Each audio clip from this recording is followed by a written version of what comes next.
Salut tout le monde, c'est Isma, j'espère que vous allez bien. On se retrouve aujourd'hui pour une nouvelle vidéo. Dans cette vidéo, pas mal de petites choses à dire et on commencera avec l'analyse du match face au Racing Club de Strasbourg et la défaite 4-2 qui nous fait très mal au classement. On y reviendra, on enchaînera avec nos problèmes d'argent et le déficit qu'on a, nous, à l'Olympique Lyonnais. Et oui, ça va être compliqué cette fin de saison. On parlera également des salaires et du mercato. En bref, pas mal de petites choses à dire, donc c'est parti les gars pour la vidéo. On commence donc, comme je l'ai dit, par le match de vendredi soir face au Racing Club de Strasbourg. Et donc la défaite 4-2, on a pris 4 buts, ça fait vraiment mal. Donc on va l'analyser, mais avant ça, petit point classement. Avant le match avant le match du LOSC qui joue contre son grand rival Lens, on est 6ème de Ligue 1. Alors on aurait pu marquer un grand coup et passer même sur le podium des 4, on va dire. Mais malheureusement, ça n'a pas été le cas. Strasbourg nous passe devant, on est 6ème, potentiellement 7ème à la fin de cette journée de championnat. Et ça, c'est compliqué. Donc il va falloir s'imposer la semaine prochaine à Lille pour reprendre des points. Ça devient essentiel et même vital. Parce que oui, on est obligé de se qualifier en Ligue des Champions. On y reviendra plus tard. Mais sans cette qualification, les gars, je vous dis pas dans la galère qu'on va être cet été. Et franchement, ça va pas être sympa à entendre. Mais voilà, donc on sera obligé de gagner contre Lille. Il va falloir gagner contre Monaco lors de l'avant-dernière journée de championnat aussi. Parce que si on ne gagne pas contre notre rivaux, je crois que la Ligue des Champions, c'est mort. Là, on prend un grand coup au moral avec cette grosse défaite face à Strasbourg, qu'on va analyser maintenant d'ailleurs. Il va falloir se remettre à l'endroit assez vite pour le match contre le LOSC de la semaine prochaine. Puis après, pour la Ligue Europa, c'est autre chose. Mais je crois que si on peut la jouer à fond, ce serait mieux qu'on la joue à fond. Parce qu'il faut qu'on maximise nos chances de Ligue des Champions. Voilà pour ça. Alors le match en tant que tel, première mi-temps, on va faire dans l'ordre chronologique. Première mi-temps, on domine largement les gars, que ça soit la possession, les frappes ou même dans leur camp. Enfin, on était tellement meilleur que Strasbourg, on a mis une intensité folle. Alors on va commencer par défensivement. Strasbourg, on n'a pas eu beaucoup d'occasions. Et pourquoi les gars, vous allez me dire? Parce qu'on a été très très bon sur le pressing et le contre-pressing dans leur moitié de terrain. Parce que franchement, on a été très efficace. On a récupéré un nombre de ballons. Je pense à Cherki, je pense à pas, je vais dire Almada, mais non, c'est en deuxième mi-temps qui rentre, même à la fin. Noama a récupéré pas mal de ballons, Verretou a fait pas mal d'efforts, Tolisso a été très présent offensivement comme défensivement, il faut insister. Première mi-temps assez bonne, franchement, il nous manque juste la finition, c'est assez dommage. On se crée beaucoup d'occasions, il y aurait pu avoir un tournant quand par exemple le but de Noama n'aurait pas été refusé pour hors-jeu sur la passe de Ryan Cherki qui, c'était le cas, était hors-jeu. Pareil, la barre de Mikotadze plus tôt avec une reprise de volée qui aurait pu finir au fond des filets, ça aurait été des tournants du match et évidemment ça ne serait pas passé de la même façon, on va dire, il n'y aurait pas eu la même configuration de match, mais on ne peut pas revenir en arrière et malheureusement, fallait les planter ces buts. Il manquait peut-être un peu de conviction ou de qualité sur la finition, je ne saurais pas vous dire. En tout cas, on avait les situations, on avait les occasions et on arrivait à produire du jeu et on arrivait aussi à récupérer les ballons très très haut, ce qui faisait qu'ils n'avaient aucune occasion, qu'ils ne pouvaient même pas se développer. Et que comme ça, ils ne touchaient pas leurs attaquants qui étaient très rapides, je pense à Emega notamment. Ça, c'est en première mi-temps. Donc, par contre, on avait mis une intensité folle, et il faut se dire, si on avait mis cette intensité sur le match entier, évidemment qu'on l'aurait gagné. Si on mettait ce rythme-là sur tous les matchs, on ne se poserait même pas la question de est-ce qu'on serait qualifié en Ligue des Champions à la fin de la saison.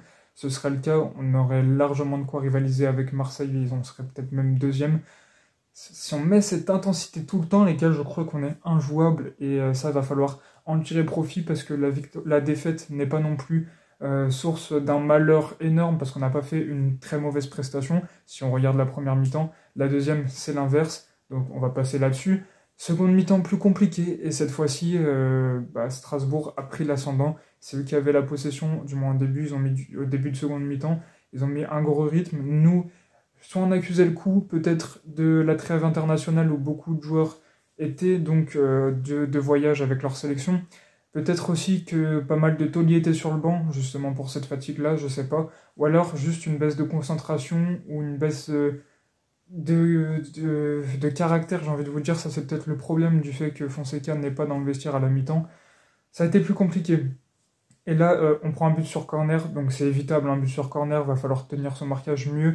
Va falloir défendre avec plus d'ardeur, j'ai envie de vous dire, et qu'on mette des coups de tête, qu'on y aille, et même si, en vrai, il était bien tiré, le corner, et la finition, on n'a laissé aucune chance à Lucas Perry, mais bon, c'est comme ça, j'ai envie de vous dire, même si un but sur corner, on peut toujours avoir des regrets. Le deuxième, par exemple, là, c'est un peu plus dommage, parce que ce qu'on arrivait à ne pas les laisser faire, donc c'est profondeur et tout sur Emega, comme je le dis, C'était exceptionnel comment on gérait ça en première mi-temps, on leur laissait même pas l'occasion de tenter ses passes. Là, notre défense était un peu ouverte. Certes, Niakate n'était pas dans son meilleur match, après il revenait de trêve internationale également. Enfin voilà, en plus Galet Thatcher aurait dû commencer cette rencontre, mais on les a laissés parce qu'on avait moins de pressing, moins d'agressivité. On a accusé le coup, on a baissé, j'ai l'impression, de 5% de nos capacités dans tous les secteurs de jeu. Offensivement, on avait moins d'occasions, moins de situations, on allait moins de l'avant sur nos premières passes. Almada a fait du bien, je pense qu'il a maintenant l'étoffe pour commencer un match, et il va faire du bien quand il commence un match. Cherki a été très intéressant également. J'allais dire passe décisive pour Tolisso, mais c'est pas le cas parce qu'il y a eu des contres et tout, je pense, je crois, du gardien, enfin bref. Encore un but pour Tolisso d'ailleurs qui a été exceptionnel, mais on s'est fait punir parce qu'on a baissé de rythme et baissé de régime. On s'est fait dominer par un très bon Strasbourg qui, eux, ils ont le feu aux pattes. Ils arrivent à tenir une intensité pendant un match du début à la fin assez énorme. Défensivement, on n'a pas été vigilant à la fin, c'est ce qui fait qu'on prend 4 buts. On y a cru quand il y avait 2-1. On s'est dit pourquoi pas un miracle à la lyonnaise, mais malheureusement ça n'a pas été le cas. On s'est fait punir dès qu'ils avaient une occasion. Ce manque d'efficacité nous a fait perdre le match et leur réussite à eux, ou du moins leur talent à la finition, eux ça leur a fait gagner le match. Et c'est ce qui fait qu'ils nous passent devant. Et malheureusement, sur l'ensemble du match, le match nul aurait été logique parce que chacun sa mi-temps. Mais malheureusement, c'est pas un vol que Strasbourg gagne le match, et pour ça, va falloir résoudre des problèmes comme la baisse de régime, comme la déconcentration, la baisse de caractère, ou encore le problème devant la cage qui n'était pas un problème avant la trêve internationale. On espère qu'après ce match, ça ira mieux et que c'était juste une anomalie. Et voilà, on est donc 6e en attendant le derby du Nord, on verra comment ça se passe. Et en tout cas, il va falloir repartir de l'avant parce que c'est essentiel pour cette course à la Ligue des Champions. Parce que oui, on a 117 millions d'euros de déficit, les chiffres sont sortis. Donc si on ne se qualifie pas en Ligue des Champions, autant vous dire qu'on est cuit, et je crois que le recrutement c'est ciao. Et la relégation provisoire pourrait limite ne plus être provisoire, faut pas oublier qu'on a ça au-dessus de la tête. Donc il va falloir faire vraiment gaffe, il y aura beaucoup de ventes cet été.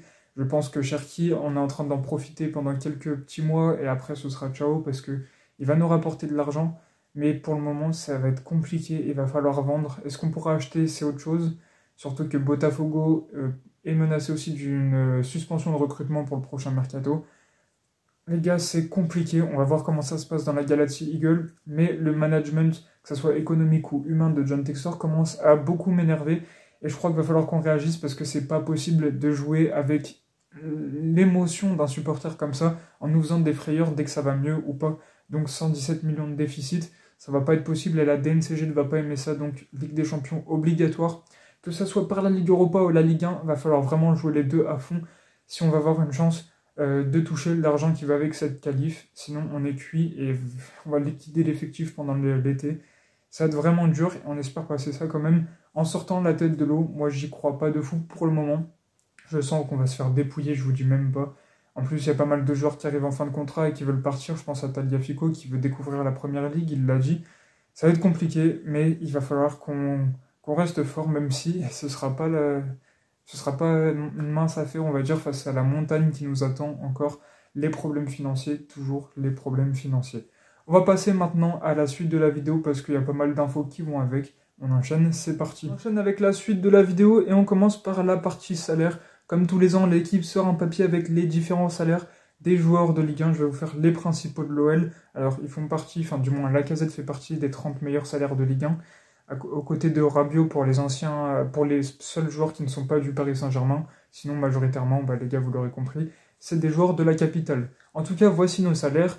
Alexandre Lacazette, le mieux payé, logiquement, avec son statut, 500 000 euros par mois. Ensuite, Tolisso, idem, avec 450 000 euros par mois. Et lui aussi, donc, ce que je voulais dire par idem, c'était son statut notamment. Que le rendement sur le terrain, je pense qu'il les vaut, c'est 450 000 euros, même si c'est énorme, les gars. Ensuite, c'est Matic, 400 000 euros. Pareil, c'est le statut, j'ai l'impression que c'est le cas, on le sait depuis le temps. Dans le foot, le statut fait beaucoup de choses. Si tu veux faire venir un gros joueur, faut y mettre les moyens. Et Matic, avec la carrière qu'il a, 400 000 euros, c'est ce qu'il prend et je sais pas s'il accepterait moins. En tout cas, voilà, Cherki, lui, c'est seulement 330 000 euros. Alors qu'on pourrait penser qu'il aurait pu, avec la prolongation qu'il a eue cet été, monter un peu plus en termes de contrat. Ça va, 330, c'est raisonnable, même si c'est quand même pas mal, on va pas se mentir. Mais par rapport à Lacazette ou à Matic ou à Tolisso, ça reste la case en dessous. Je voulais aussi voir une info, enfin parmi ces salaires, il y a un joueur qui m'a choqué parce qu'il prenait vraiment pas tant que ça par rapport à ce que je viens de dire, c'est Nicolas Tagliafico. Il prend seulement 250 000 euros, c'est le 8e joueur le mieux payé de l'OL, alors que le rendement sur le terrain, il est au-dessus de Matic, il est au-dessus de pas mal de joueurs qui sont mieux rémunérés que lui. Donc franchement, si on pouvait chercher une prolongation avec un salaire un peu plus haut, ce serait pas volé non plus. Si en plus c'est un prétexte pour le garder, on cracherait pas là-dessus non plus. Donc en vrai, c'est assez étonnant de voir ça. Par exemple, Paulo Fonseca est mieux payé, il est payé 350 000 euros par mois, donc il est même mieux payé que Cherki, pour vous dire à quel point on a un coach aussi qui a un statut de star, entre guillemets. Avec ses problèmes financiers, ça va être compliqué d'assumer autant de bons salaires. Je vous dis, il va y avoir des ventes et des économies, je pense aussi à la Lacazette. On verra ce qui se passe cet été, mais ce sera vraiment pas une chose, un moment sympathique, j'ai envie de vous dire. Donc voilà, on passe à la suite.